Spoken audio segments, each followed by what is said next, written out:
They say that after a while you start to get over it. You forget. But that's not true. You never forget. This is the story of Kate.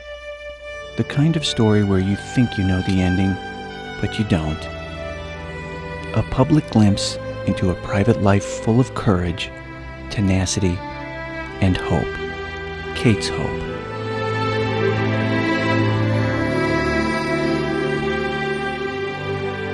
Katie Casper was born the youngest of 7 kids.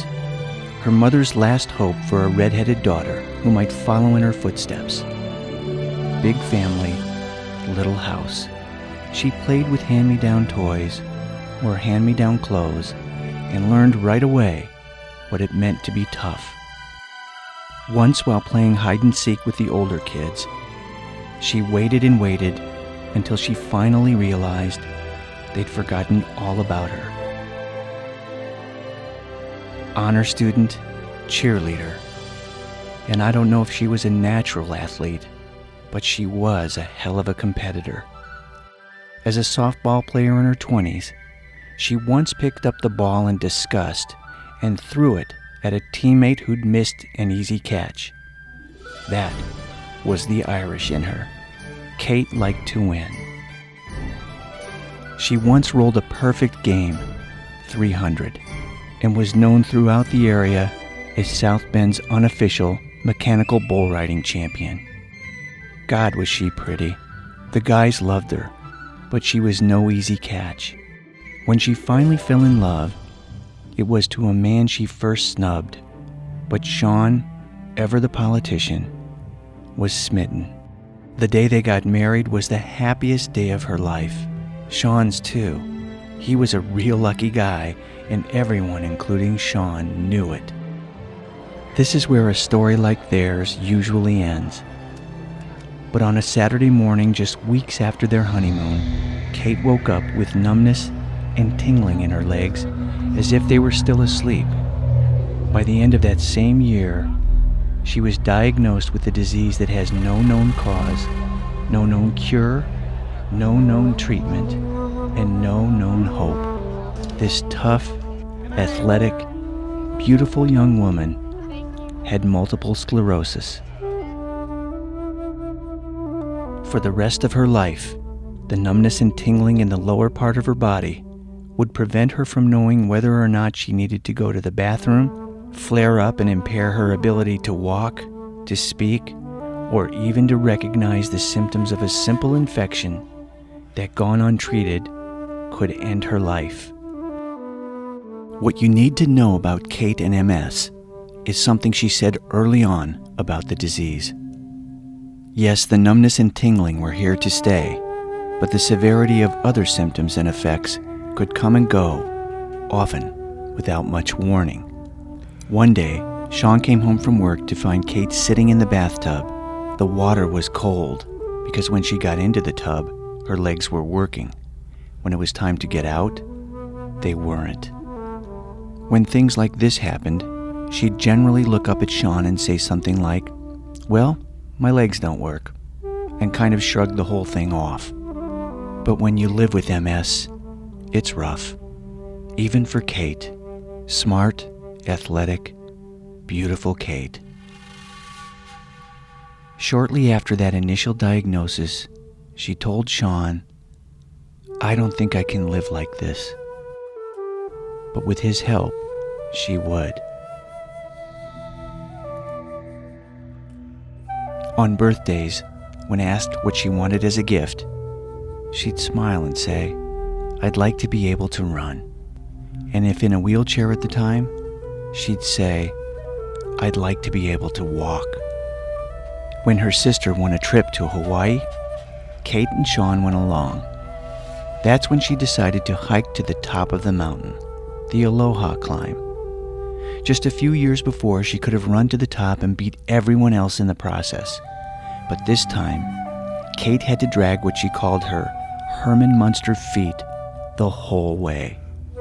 One step at a time, she made it all the way to the top. A big victory over MS for Kate. But a month later, She was admitted to the hospital. Her legs stopped working. She couldn't lift her arms or even clear her own throat. Almost as if MS was telling her who was in charge. But she beat it again and was released. 3 months later, she was admitted again. This time, it was to give birth to Maggie.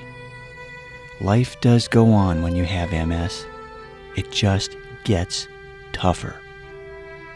A year later, she graduated from college.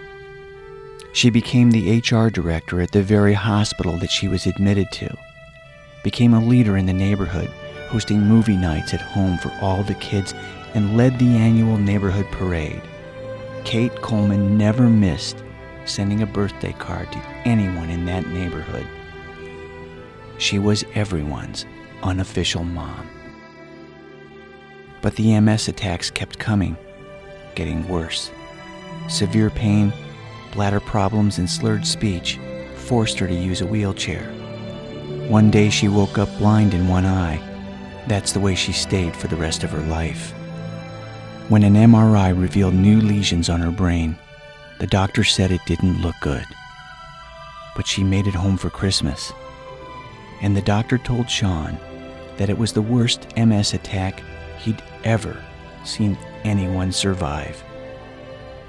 She was a fighter and used to winning. So Kate volunteered for experimental drug treatments, anything she could do to fight the disease and help other people who were fighting the disease in the process. Kate was no complainer, and she never talked about her problems. So if an old friend saw her in a wheelchair, they'd ask what happened, because they didn't know she had MS. She just fought for hope and refused to let MS stop her from living life to the fullest. Just weeks before she entered the hospital for the last time, Sean wheeled Kate into a large auditorium where one of her professional conferences was taking place. He couldn't help but notice the turned heads and the smiles and the friends and colleagues who reached out to touch her as she rolled by. Something so simple said so much. Shortly after that conference, she experienced the worst MS attack of her life. Kate lost any ability to walk, to move her arms, to speak, even to take food. The neurological damage was severe and permanent. With Sean at her bedside, she lost her ability to communicate and slowly withered away. Those beautiful eyes turned to a vacant stare. The last devastating attack was unrelenting, and even she couldn't beat it. When she was first diagnosed with multiple sclerosis, Kate told Sean, "I don't think I can live like this." Well, she lived another 18 years, became a leader in business, the community, and even in her own neighborhood.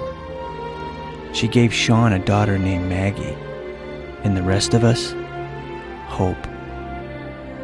Kate didn't live long enough to beat MS before it beat her, but she gave it a good fight. And she knew that people like us are the best hope there is for a cure. That's what Kate's hope is. It's you, and it's me. And for anyone who has MS, or knows someone with MS, she wants you to know that there is hope. Kate's hope.